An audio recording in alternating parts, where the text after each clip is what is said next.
I answer in this longer Q&A the question, which is, how does one come out of the freeze response?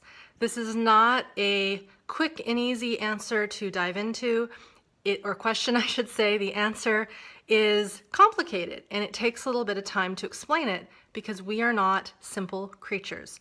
So in this YouTube video, you will get an overview of sort of the 3 things that we need to pay attention to and understand and practice so we can come out of a freeze response, or really in many ways it's being in a chronic freeze throughout our entire life, which is usually a result of trauma, adversity, stress, and all of the above. So enjoy this video. Take good care. So the question that I actually posed was, how does someone come out of freeze? There isn't one answer. Okay, so again, if you haven't watched the healing trauma videos, make sure you watch them because it's kind of like understanding basic math before doing calculus. You need to understand the basics first. The freeze response, fight, flight, freeze, that's, if I use this fun toy again, right? This is called a Hoberman sphere. You can get it at a toy store. It's shut down. So the system is literally like, it's tight, it's shut down, it's frozen. What's interesting, it isn't being like passed out. The extreme of shutdown is like the idea of like playing possum. If you've ever Googled possum, don't do that right now. Maybe do it afterwards. The possum response is a very unique one, and as soon as they feel any threat, they literally fall over and they're like frozen. That's an extreme of fear. Many people are living semi-functional kind of lives in some form of shutdown response, but they're still awake, they're still conscious, they're still able to go through university, be medical doctors, right? Parent, kind of. So when someone is in some spectrum of freeze, that is putting their system into a compromised health space. I talked about this at the beginning. So immune system troubles, chronic pain, bowels, digestion that doesn't work, lots of muscle pain, cardiovascular problems, really low blood pressure, all of it. Inability to focus, right? No ability to have creativity because we're living in so much shutdown. We go into freeze when we can't fight or flee. So this is the conundrum of the child who is stuck in a abusive, it doesn't have to be physically or sexually abusive, it can be emotionally abusive.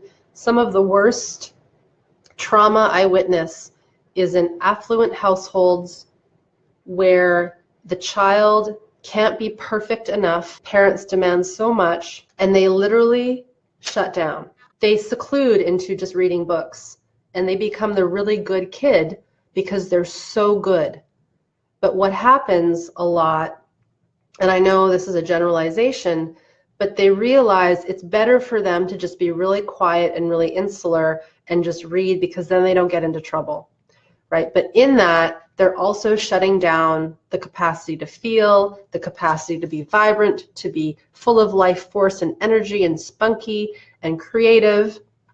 So we shut this stuff down. Also, of course, if there is horrific abuse, a little one will survive by shutting down, okay? This then follows into adult life, into teenage life, and then as we know from the ACE study, the Adverse Childhood Experiences study, which is the study that pretty much gives us the knowledge that there is a solid connection between early adversity and chronic illness later in life, which is pretty much always a person is in some form of shutdown. When we're in that shutdown, under it is a lot of fight and a lot of flee energy and a lot of terror and a lot of emotion and a lot of pain. So to come out of that freeze, first thing is we need to establish safety. So safety is the first one. And on this lovely sheet from video number 3, safety. I can't do this upside down. Safety, right? That means, first of all, is it safe in the environment? So this goes back to what Jill was asking. If the environment isn't safe, it's really tough to do this work because our unconscious brain, and this isn't just the amygdala, it's our brain stem, our central nervous system is like, we are in danger still. Even though I'm not being hit or there's not a flood running through my house, I can't be me. It's just like that child.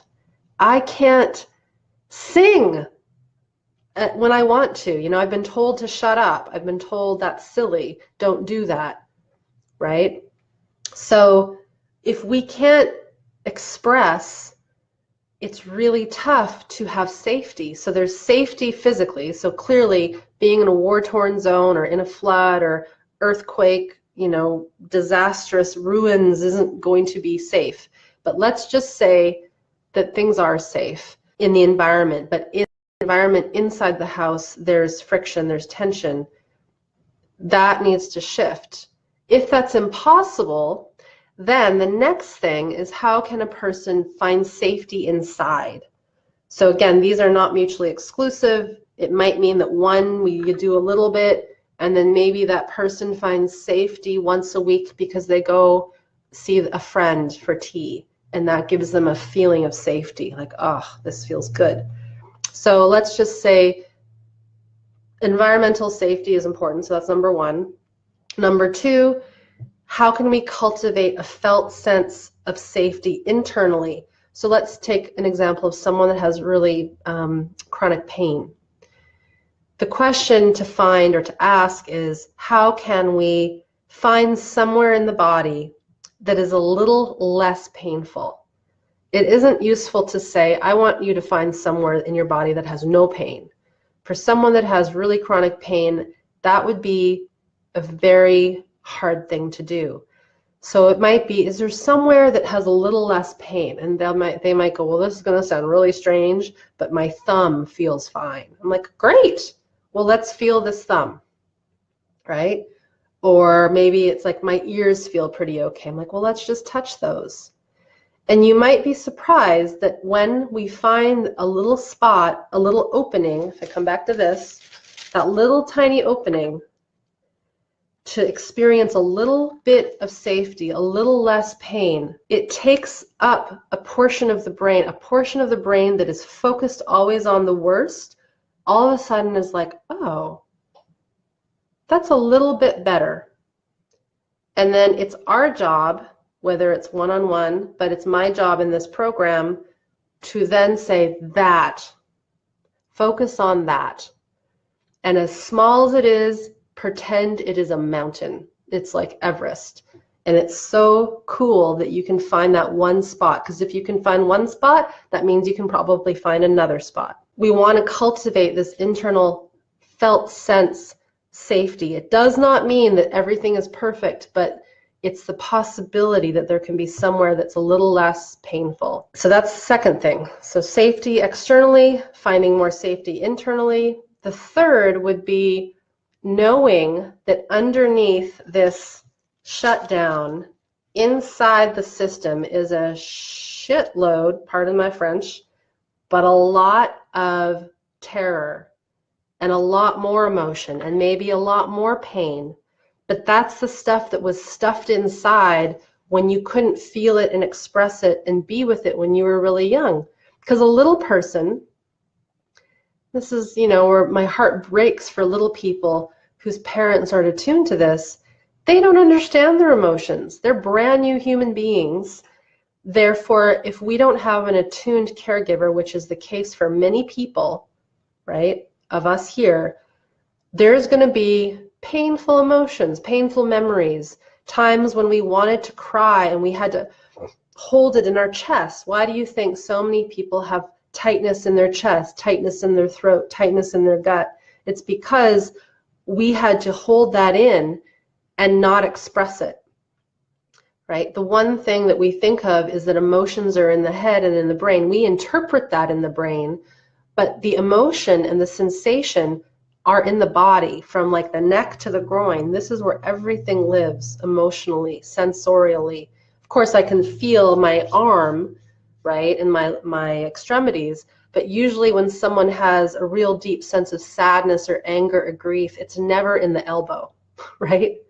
Usually not. It's never in the toe or the knee, unless, of course, they had an injury there. But typically, the grief or the pain, emotional pain associated, let's say, with a broken leg will not be in the leg. It'll be somewhere in this core, right?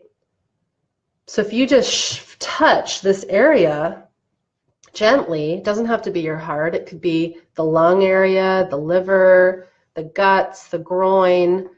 Like all this area is sort of the field of emotion. And when we have frozenness in the body, when we've had to shut down our emotion, this whole area gets shut down. This is called interoception. I talk about this in video number 2, the 7 ways to become your own medicine. To become our own medicine, we have to learn how to listen to the landscape that is our viscera, that is our heart, and the blood that flows through, and our digestion and our reproduction and all of that stuff. So we have to be able to be with, right? So the first thing with coming out of freeze is well, first of all, it's education. It's understanding that it even exists. The second is environmental safety. The third is internal felt sense safety.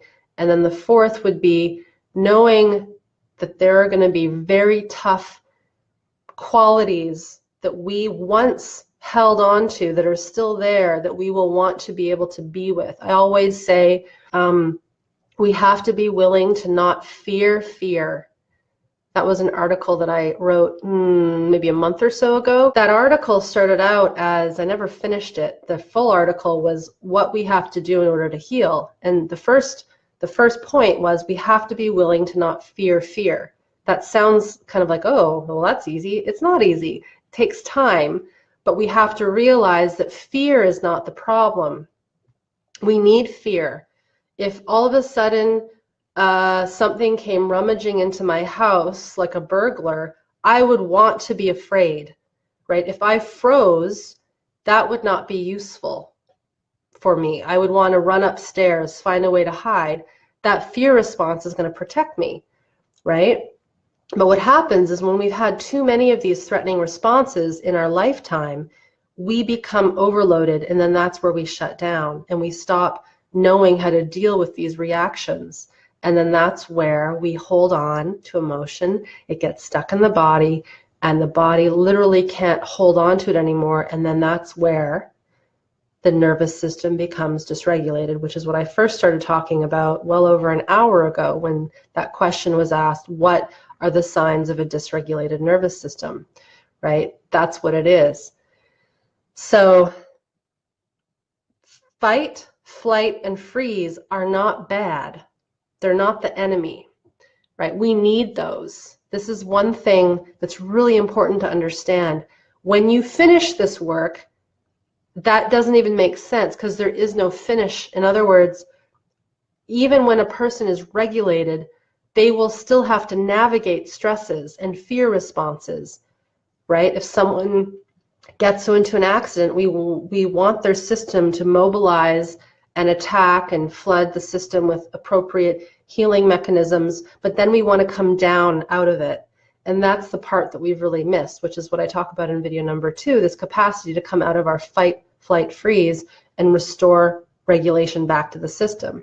Now, of course, if someone has never experienced regulation, so this is the caveat that can be really tough sometimes to swallow, but it's important to understand.